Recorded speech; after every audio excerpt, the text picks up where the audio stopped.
नमस्कार मंडळी, मी ज्योती तुम्हा सर्वांचं अगदी मनापासून स्वागत करते आपल्या चॅनलच्या एका नवीन व्हिडिओमध्ये, एका नवीन रेसिपीसोबत। आज आपण बनवणार आहोत गावाकडची साधी पण खूपच चविष्ट अशी रेसिपी, ती म्हणजे शेपूच्या भाजीचं पिठलं। शेपूच्या भाजीचं पिठलं ही एक पारंपरिक, साधी पण खूपच चवदार अशी ग्रामीण रेसिपी आहे। जर तुमच्या घरात शेपूची भाजी कोणाला आवडत नसेल तर हे शेपूच्या भाजीचं पिठलं एकदा नक्की करून बघा। न खाणारे सुद्धा खूप आवडीने खातील हे पिठलं, एवढं चवीला भारी होते। ताज्या शेपूच्या पानांचा सुगंध, बेसनाची घट्टसर चव आणि फोडणीतील लसूण जिऱ्याचा खमंग स्वाद यामुळे हे पिठलं अप्रतिम लागते। कमी साहित्यात झटपट तयार होणारी ही भाजी पोटासाठी हलकी, पचनास उपयुक्त आणि आरोग्यदायी आहे। चला तर मग रेसिपीला सुरुवात करूया। आता इथं आपल्याला पिठलं बनवण्यासाठी शेपूची अशी कोवडी भाजी घ्यायची आहे। ही भाजी मी स्वच्छ धुवून घेतली, त्यानंतर अशी बारीक चिरून घ्यायची आहे। आता सर्व भाजी मी बारीक अशी चिरून घेतलेली आहे। त्यानंतर आता इथे मी बेसन पीठ घेतलेलं आहे, एक मोठी वाटी बेसन पीठ घेतलेलं आहे। आता गरजेनुसार आपल्याला बेसन पीठ घ्यायचं आहे यामधलं। त्यानंतर 10-12 लसणाच्या पाकळ्या घेतलेल्या आहे, 10-12 हिरवी मिरची आणि कोथिंबीर घेतलेली आहे। आता इथे मिरची तुम्ही तुमच्या आवडीनुसार कमी जास्त करू शकता। आता अगोदर आपल्याला मिरची भाजून घ्यायची आहे। थोडंसं तेल घालून मी मिरची भाजून घेतली। त्यानंतर आता अगोदर लसूण ठेचून घेऊया, त्यानंतर मिरची सुद्धा बारीक ठेचून घ्यायची आहे। असा मिरचीचा आपला ठेचा बनवून घ्यायचा आहे। मस्त असा ठेचा तयार झालेला आहे। आता आपण फोडणी देऊया। आता कढईमध्ये मी 5 ते 6 चम्मच तेल घातलं। तेल थोडंसं तापवून घ्यायचं, म्हणजे गरम करून घ्यायचं। त्यानंतर यामध्ये आपल्याला 1 चम्मच जिरं घालायचं आहे, त्यानंतर 1 चम्मच मोहरी घालायची आहे आणि त्यानंतर ठेचून घेतलेला लसूण यामध्ये घालायचा आणि आता हा लसूण मस्त लालसर रंग येईपर्यंत परतून घ्यायचा आहे।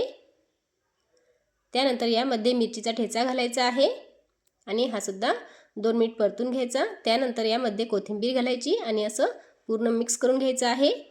त्यानंतर यामध्ये अर्धा चम्मच हळद घालायची आणि परत हे एकदा मिक्स करून घ्यायचं। आता यामध्ये आपण जी भाजी चिरून घेतलेली आहे शेपूची, ती भाजी आपल्याला घालायची आहे आणि या तेलामध्ये अगोदर ही परतून घ्यायची आहे। अगदी 1 मिनिट मी ही परतून घेतलेली आहे या तेलामध्ये। त्यानंतर आता यामध्ये आपल्याला पाणी घालायचं आहे। आता इथं मी गरम पाणी घातलेलं आहे, 1 कपभर इथं आपल्याला पाणी घालायचं आहे, म्हणजे आपली भाजी शिजेल एवढंच यामध्ये पाणी घालायचं। आणि आता झाकण ठेवून आपल्याला ही शेपूची भाजी मस्त अशी शिजवून घ्यायची आहे। अगदी 5 ते 6 मिनिटात आपली भाजी शिजून जाते। कोवडी भाजी आहे त्यामुळे भाजी शिजण्यासाठी खूप जास्त वेळ असा लागत नाही। त्यानंतर आता यामध्ये आपल्याला गरम पाणी घालायचं आहे। आता आपल्याला तुम्हाला ज्या प्रमाणात पिठलं बनवायचं असेल तेवढं यामध्ये तुम्ही पाणी घालू शकता। आता गरम पाणी घालायचं, मिक्स करून घ्यायचं आणि चवीनुसार मीठ घालायचं आहे आणि परत एकदा मिक्स करून या पाण्याला आपल्याला उकळी आणून घ्यायची आहे।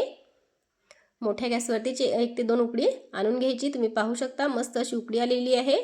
आता यामध्ये मी पिठलं आटवून घेते। आता पिठलं आटण्यासाठी मी इथं रवीचा उपयोग करते, म्हणजे रवीच्या उलट्या बाजूने मी हे पिठलं आटवून घेते।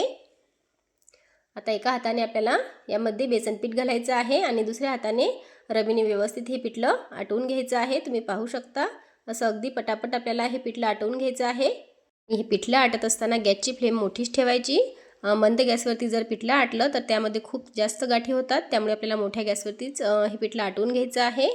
त्यानंतर आता हे राहिलेल्या ज्या गाठी आहेत त्या आपल्याला चम्मचने अशा व्यवस्थित मोडून घ्यायच्या आहेत आणि पिठलं आटत असताना आपल्याला खूप जास्त घट्टसर असं बनवायचं नाही, थोडं पातळच बनवायचं, कारण हे शिजल्यानंतर थोडं घट्टसर होते, त्यामुळे आपल्याला थोडं पातळच आटवून घ्यायचं आहे। त्यानंतर झाकण ठेवून अगदी 5 ते 6 मिनिट आपल्याला हे पिठलं शिजवून घ्यायचं आहे।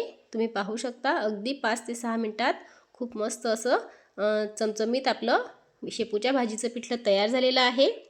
हे शेपूच्या भाजीचं पिठलं गरमागरम भाकरीसोबत तसेच चपातीसोबत सुद्धा खूप छान लागते। घरच्या घरी अगदी सोप्या पद्धतीने बनणारी ही शेपूची भाजी तुमच्या जेवणाला एक वेगळीच चव देईल। तर मंडळी एकदा नक्की करून बघा आणि तुम्हाला माझी आजची रेसिपी कशी वाटली मला कमेंट करून नक्की सांगा। आवडल्यास एक लाईक नक्की करा आणि नवीन असाल तर सबस्क्राईब करायला विसरू नका। धन्यवाद।